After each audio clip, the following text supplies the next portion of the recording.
नमस्कार दोस्तों। दिन भर की सबसे बड़ी अहम और चर्चित खबरों के साथ हाजिर हैं आज की 25 बड़ी खबरें जिन पर इस समय हर किसी की नजर बनी हुई है।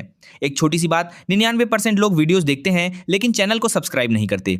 अगर आप चाहते हैं वीडियोस के लिए एक चैनल को सब्सक्राइब नहीं करते, तब तक के लिए आपका भी सब्सक्राइब बड़ी खबरें हैं कि हर बड़ी खबर और ज़रूरी अपडेट सबसे पहले आप तक पहुंचे, तो अभी चैनल को सब्सक्राइब ज़रूर कर लें। तो साथियों, अब नज़र डालते हैं फटाफट आज की 25 बड़ी खबरों पर। कर्नाटक की राजनीति में बहुत बड़ा उलटफेर देखने को मिल रहा है। कांग्रेस के वरिष्ठ नेता डी के शिव कुमार राज्य के नए मुख्यमंत्री के रूप में शपथ लेने जा रहे हैं। बेंगलुरु के स्टेडियम में होने वाले इस भव्य शपथ ग्रहण समारोह की सभी तैयारियां पूरी कर ली गई हैं, लेकिन सिद्धार्थ मैया की नई भूमिका और मंत्रियों के नामों को लेकर अभी भी सस्पेंस बरकरार है। भारतीय वायुसेना की मारक क्षमता को और मजबूत करने के लिए एक बड़ा कदम उठाया गया है। भारत सरकार ने फ्रांस की कंपनी से करीब 3.25 लाख करोड़ की लागत से 114 राफेल लड़ाकू विमान खरीदने की आधिकारिक प्रक्रिया शुरू कर दी है। इन इंडिया अभियान के तहत इनमें से करीब 90 विमानों का निर्माण भारत में ही किया जाएगा। उत्तर और मध्य भारत में जारी भीषण गर्मी और लू के थपेड़ों के बीच मौसम विभाग ने राहत भरी खबर दी है। दिल्ली, एनसीआर, उत्तर प्रदेश, पंजाब और बिहार समेत देश के 15 राज्यों में धूल भरी आंधी और तेज बारिश का अलर्ट जारी किया गया है। मौसम वैज्ञानिकों के मुताबिक अगले कुछ घंटों में 90 मी प्रति घंटे की रफ्तार से हवाएं चलेंगी, जिससे तापमान में भारी गिरावट आएगी। नीट यूजी परीक्षा विवाद थमने का नाम नहीं ले रहा है और अब इस मामले में एक नई कानूनी अर्जी दाखिल की गई है।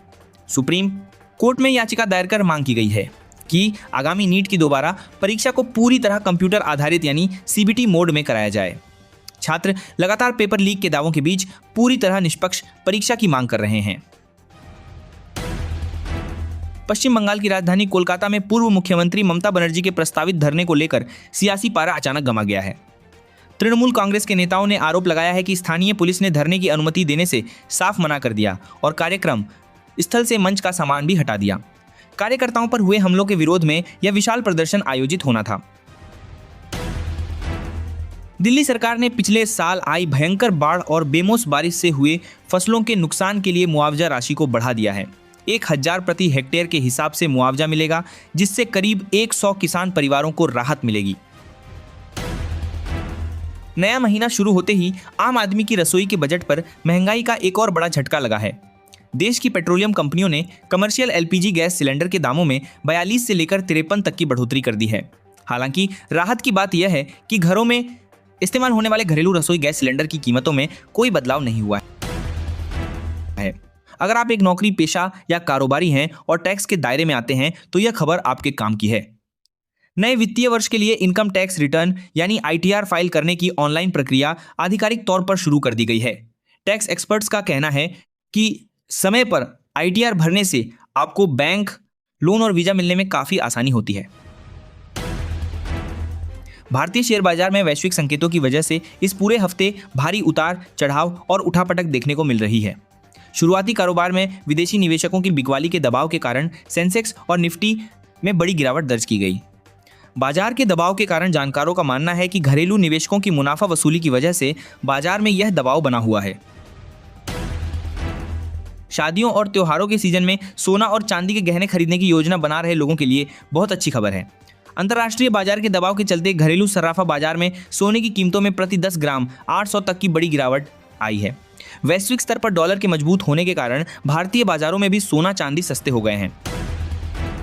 अगर आपका बैंक खाता देश के सबसे बड़े प्राइवेट बैंक यानी एचडीएफसी बैंक में है तो आपको अपने लेन देन के नियम जान लेने चाहिए। बैंक ने लागत कम करने के लिए छोटे यूपीआई ट्रांजैक्शंस पर मिलने वाले मुफ्त एसएमएस अलर्ट को बंद करने का फैसला किया है।